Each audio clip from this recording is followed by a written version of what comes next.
பிப்ரவரி மாதம் சிம்மராசியை சேர்ந்தவர்களுக்கு எப்படி இருக்கும்? எதிலும் தன்னுடைய ஈடுபாட்டினை முழுமையாய் கொடுக்கும் சிம்ம ராசி அன்பர்களே, இந்த மாதம் ராசிநாதன் அனுகூலமாய் இருக்கின்றார். எல்லா வகையிலும் நன்மை உண்டாகும்.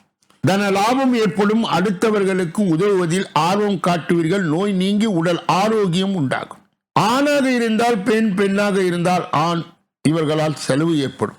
கோபத்தால் சில்லறை சண்டைகள் ஏற்படலாம். பல வரத்து கூடும். காரிய அனுகூலம் உண்டாகும். தொழில் வியாபாரத்தில் இருந்து வந்த மந்த நிலை மாறும்.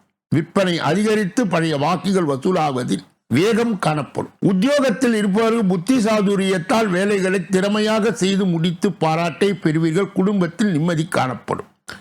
சிம்மராசியை சேர்ந்தவர்களுக்கு இந்த பிப்ரவரி மாதத்திலே குறிப்பாக விருந்து நிகழ்ச்சியிலே குடும்பத்தினருடன் கலந்து கொண்டு மகிழ்ச்சி அடைவீர்கள். பெண்களுக்கு உதவி கேட்டு உங்களை நாடி வருவதற்கு தேவையான உதவிகளை செய்வீர்கள்.